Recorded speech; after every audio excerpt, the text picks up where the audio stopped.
আসসালামু আলাইকুম সুধী। দূরে কাছে যে যেখানে বসে এই মুহূর্তে ভিডিওটা দেখছেন তাদের সবাইকে মাহফুজা কিচেন বিউটিতে ওয়েলকাম। আজ ক্যারামেল পুডিং করব। পবিত্র মাহে রমজানে ইফতারির পর এরকম একটা ডেজার্ট পুডিং হলে মন্দ হয় না। ছোট বড় সবাই এই পুডিংটা খুবই পছন্দ করে। অসম্ভব মজার এই পুডিংটা। আমি যেভাবে করেছি এভাবে করলে একটুও ভেঙে যাবে না, ফেটে যাবে না। অসম্ভব সুন্দর হয়েছে আমাদের এই পুডিংটা, দেখতেই পাচ্ছেন কতটা লোভনীয় হয়েছে। এটা ফ্রিজে, নর্মাল ফ্রিজে টেম্পারেচারে ঠান্ডা করে খেলে বেশি ভালো লাগে। তা আমি কিভাবে আজকে এই পুডিংটা করেছি খুব সহজভাবে, সেটাই আপনাদের সাথে শেয়ার করব। চলুন দেখে নেওয়া যাক কিভাবে আমি ক্যারামেল পুডিংটা তৈরি করেছি।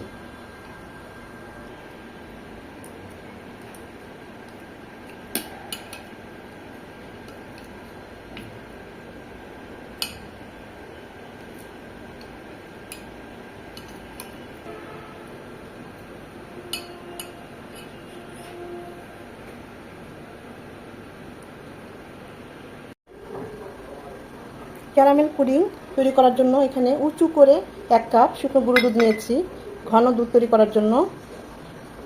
ওই কাপেই আমি ফুটানো শুধু উষ্ণ আর কি পানিটা, সেটা নেব। 2 কাপ পানি নেব। আমি 1 কাপ উঁচু করে গুঁড়ো দুধ নিয়েছি, সেই জন্য আমি 2 কাপ পানি নেব।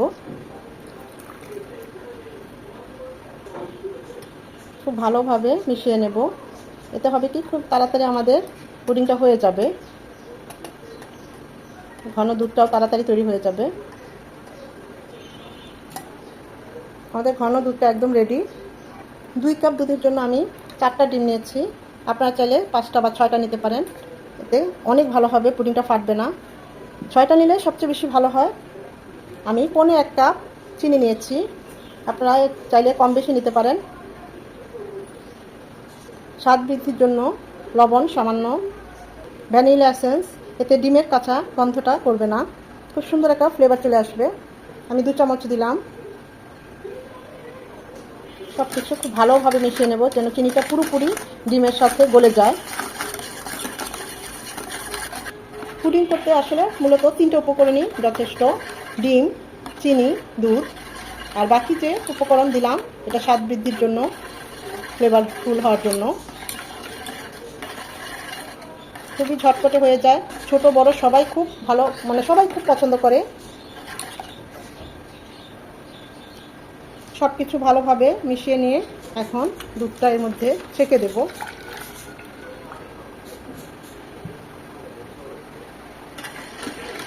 এখন বাকি সব কিছু ভালোভাবে মিশিয়ে নেব।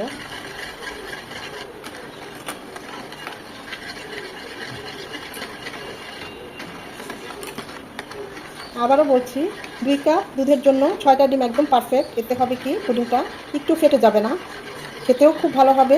আসলে ডিমের পরিমাণটা একটু বেশি দিলেই ভালো। আবার 4টা ডিম দিয়েও করতে পারেন বা 2টো ডিম দিয়েও করতে পারেন। সেকে খুব ভালোভাবে মিশিয়ে নিতে হবে, এতে স্ট্রাকচারটা সুন্দর হবে, পুডিংটাও খেতে খুবই ভালো লাগবে। পুডিংয়ের মিশ্রণটা একদম রেডি। পুডিংয়ের মিশ্রণটা তৈরি করার পর ক্যারামেলটা তৈরি করবেন। আগে তৈরি করে রাখলে চটচটে হয়ে যায়, ক্যারামেলটা ফেটে যায়। এখানে আমি 1/2 কাপ চিনি দিলাম, 1 চামচ চিনি দিলাম, পানি দিলাম। আস্তে আস্তে চিনিটা গলতে শুরু করবে। ননস্টিকি প্যানে পানি না দিলেও হয়, এমনি চিনিটা আস্তে আস্তে গলে যায়।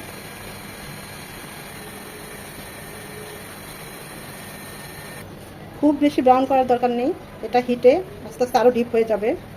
আর বেশি ব্রাউন করলে, বেশি কালারফুল করলে তেতো লাগে। এই পর্যায়ে আমরা নামিয়ে নেব। এটা আস্তে আস্তে আরেকটু ডিপ হবে এই হিটেই।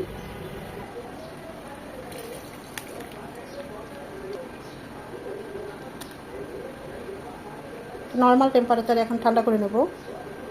নর্মাল টেম্পারেচারে আমি ক্যারামেলটা ঠান্ডা করে নিয়েছি। এখন মিশ্রণটা ঢেলে দেব।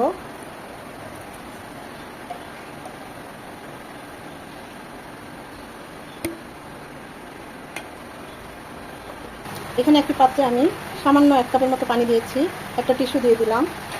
পুডিংটা এখন এই পাত্রে রেখে দেব। খুব সাবধানে রাখতে হবে।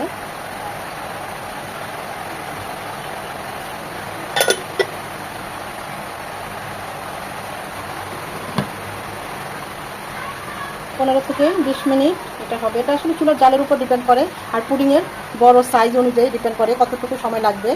তো আমি 20 মিনিট পর ফিরে আসছি। এ পর্যায়ে চুলার হিট মিডিয়াম টু লো হিটে থাকবে।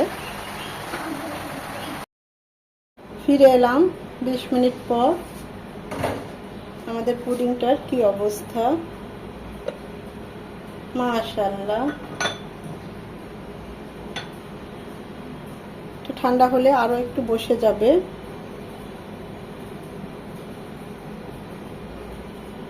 একদম পারফেক্ট।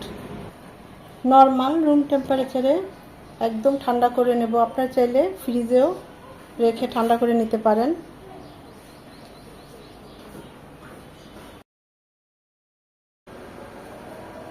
পুডিংটা মোটামুটি ঠান্ডা হয়ে গিয়েছে।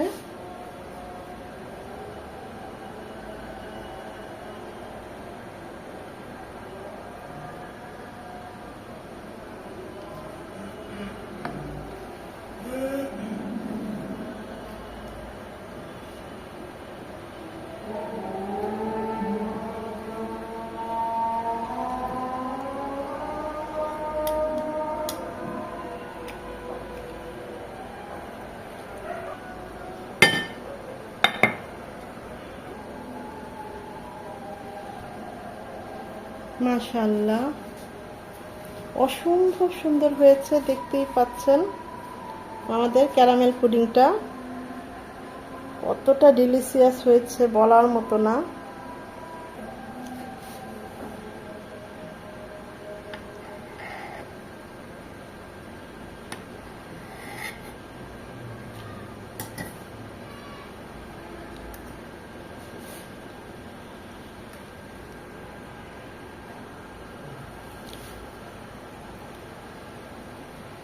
মাশাআল্লাহ, জাস্ট ওয়াও, দেখুন অসম্ভব সুন্দর।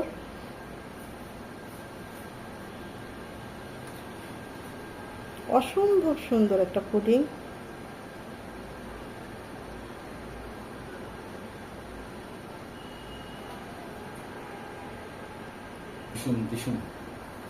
এই ইফতারিতে এরকম একটা পুডিং ডেজার্ট থাকলে মন্দ হয় না। যাকেই খাওয়াবেন দেখবেন আপনার প্রশংসা করতে বাধ্য হবে।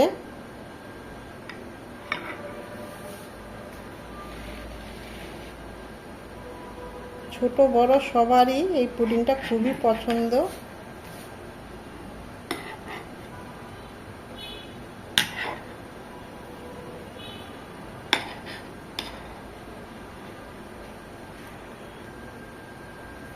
আশা করি ভিডিওটা ভালো লেগেছে।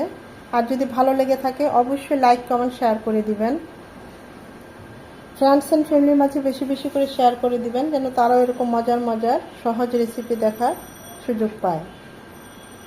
আর যদি ভিডিওটা ভালো লেগে থাকে এই ইফতারিতে একবার হলো এই পুডিংটা ট্রাই করবেন।